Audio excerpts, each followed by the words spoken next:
Hi, this is Graham's Storytime. And this is a book that I'm reading. And right now when I'm reading it, I'm thinking of Sienna and Reynold. Thinking of this book might be one interesting to you. Now, Gabriel, you might be interested in this book too, but I think a little bit more Reynold and Sienna. It's a longer book. It's a book great grandma read to me when I was a little girl. And it's such a strange book. I have never read a book like it before, and I've never read a book like it since.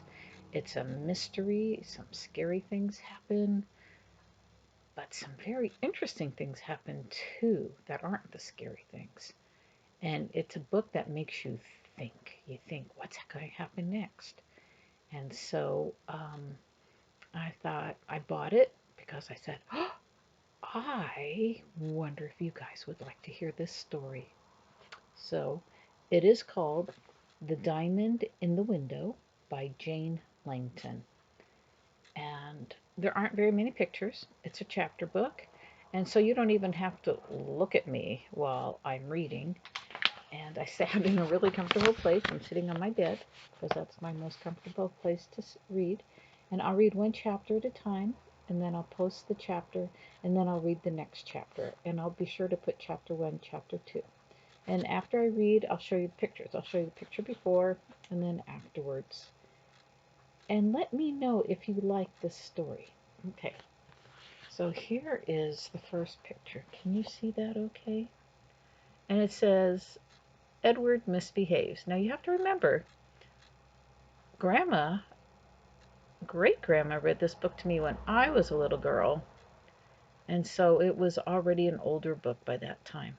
Let's see. See if it tells us what year the book was copyright. The book was made. Text copyright 1962. So I was born in 1954. And this book, so I was about 8 years old when this book was made. I guess Grandma found it. And she says, for Christopher and David, that's her dedication page. Whoever Christopher and David are. I'll show you a couple other pictures. So here is a picture, and this comes up later on. There's these huge bubbles, and the kids are in their bedroom, and they're caught in these bubbles, and they're playing in them. Does that look like fun? And then here's another picture that is important to what's going on. There are the two kids. Edward's the younger one, and that statue that's in the hallway is where they put their coats and hats on. And then there's this peacock, and this peacock becomes very important to the story, but you don't know that at the beginning. And it's kind of like everyday life, and then it gets really mysterious. And it's almost hard to tell when one ends and the other begins. Now, I think this is the reason Grandma picked it up. Grandma's favorite author, one of her favorite authors, is Ralph Waldo Emerson. And she was so excited when Emerson was named Emerson because she said, oh, my favorite author is Emerson. And this is what he wrote. He wrote, on him the light of star and moon shall fall with pure radiance down. Him nature giveth for defense his formidable innocence. The mounting sap, the shells, the sea, all spheres, all stones his helpers be. Now, this story is not written like that. It's in very plain language and you can understand it. But every once in a while, it has a piece of Ralph Waldo Emerson poetry in it. So that's what it is. So I will start with Edward Misbehaves. And for me, it's been a long time since I've read this book too. But I thought, you know what? This is such a cool book. And it scared me to death as a kid. In a cool way. All right. Edward Hall sat under the front porch of the big home on Walden Street in Concord, Massachusetts, and thought about his two ambitions in life. The first was to be President of the United States. That was not very likely, but at least possible. The second was unlikely and impossible altogether because he had been born into the wrong family. Why, oh why, wasn't his name Robert Robinson instead of Edward Hall? Eddie took out his pocket collection of bottle caps, matchboxes, and pennies and arranged them on the ground in a decorative pattern. If only fathers and mothers would be more careful when they chose names for their children. If only they would pick names that sounded well in backwards English. Edward Hall, for example, was all right in ordinary English, but it was terrible the other way around. Broadlah didn't sound like anything, but Robert Robinson, there was a name. If you turned it backwards and softened the S, it was transformed into a name as strange and fantastic as that of ambassador from the foreign land, Trebor Norsnabar. Edward put his two ambitions in life together and whispered under his breath, "Introducing the President of the United States, Mr. Trevor Nosnabar."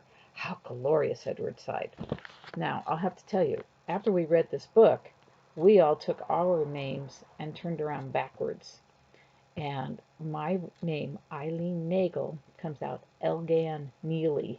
I thought it was pretty cool.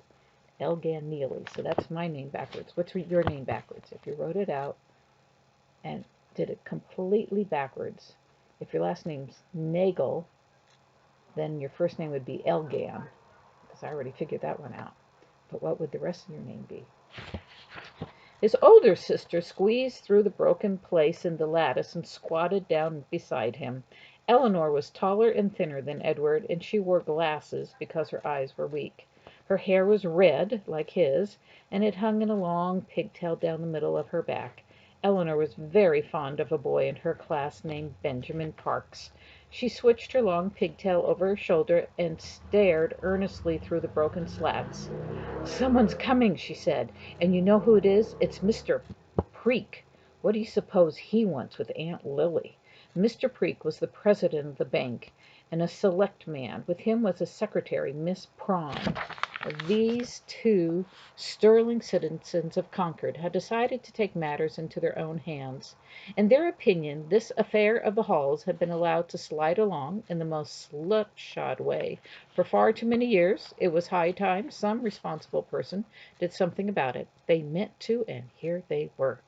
Their faces were grim. Mr. Preek wore a large, grim vest. Miss Prawn was swathed about in a grim black cape, although it was a nice warm day in June. She poked her foot at a stove in place at the front porch floor and pursed up her lips. Aunt Lily came to the door. Her face went white when she saw who her visitors were. "Come in," she said.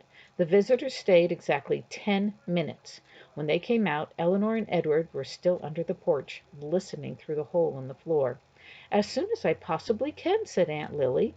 $712 is a great deal of money in back taxes, Miss Hall," said Miss Prawn. "This property would bring a great deal more if you sold it for the price of the land," said Mr. Preek. "But our house is on it," said Aunt Lily. "Tear it down and live somewhere else," said Mr. Preek. "Good day, Miss Hall." Edward and Eleanor listened. They could hear the thump-thump of Mr. Preek's feet going down the steps and the crack-crack of Miss Prawn's. Aunt Lily shut the door so quietly it made no noise at all.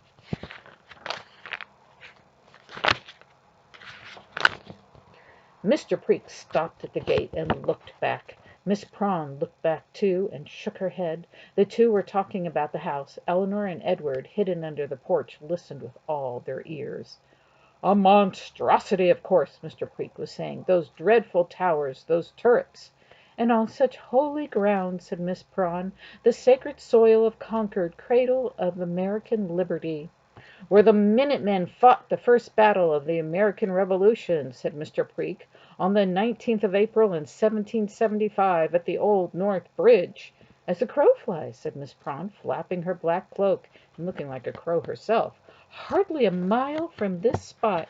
"And do you realize, Miss Prawn," said Mr. Preek, "that this ghastly object is within full view of the home of Ralph Waldo Emerson?" He gazed sadly across the field at the stream of tourists going and coming from Emerson's square white house. "What must they think?" he said. "And of course," said Miss Prawn, "it's scarcely a quarter of a mile from Orchard House, home of Louisa May Alcott. Don't forget that." "How could I?" said Mr. Preek. "How could I forget the author of The Little Women?" And let me remind you, too, Mr. Preak, that this house stands on the very street that leads to Walden Pond, Henry Thoreau's Walden Pond. Did I ever tell you, said Miss Prawn, my own dear grandfather put Henry Thoreau in jail? No, said Mr. Preak, you never told me. What a glorious heritage! His brow darkened, and he shook his fist at the halls for big house. This blot, this stain must come down. Those halls haven't a leg to stand on legally, said Miss Prawn. Mr. Preak looked smug. No, indeed, he said. Within the year, we'll have it for unpaid taxes, and then... Edward and Eleanor listened under the porch, stiffening. Then what? Whispered Eddie fiercely. Mr. Preak was smiling nastily. He made a gesture like someone striking a match. He held out his hand with the invisible match on the direction of the house. Miss Prawn clapped her hands. Out in the street will they be, the four of them, said Mr. Preak. That was too much for Edward. He shot through the broken lattice and planted himself in front of Mr. Preak and Miss Prawn. Sumatopahi! cried Edward. Mr. Preak was quite stout. No, no, cried Eleanor, still under the porch on hands and knees. Miss Prawn and Mr. Preak recoiled from some small dirty eddy, and then brushed past him. Stark raving mad, the lot of them, said Miss Prawn loudly. Everybody knows it. Kits Smorb! shouted Edward. Miss Prawn was rather thin. Miss Prawn and Mr. Preak looked a little frightened. They scuttled on down the street without looking back. Eleanor was giggling hysterically. Oh, Eddie, she said, you shouldn't have. So what Edward did, he called Mr. Preak. Remember they said he was quite stout, quite fat. Well, he called him Topoha, and that's hippopotamus backwards. And then Miss Prawn was really skinny, and he called her Kits Smorb, which is broomstick backwards.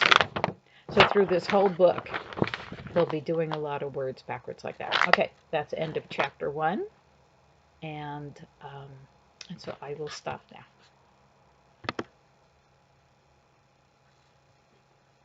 I'll stop.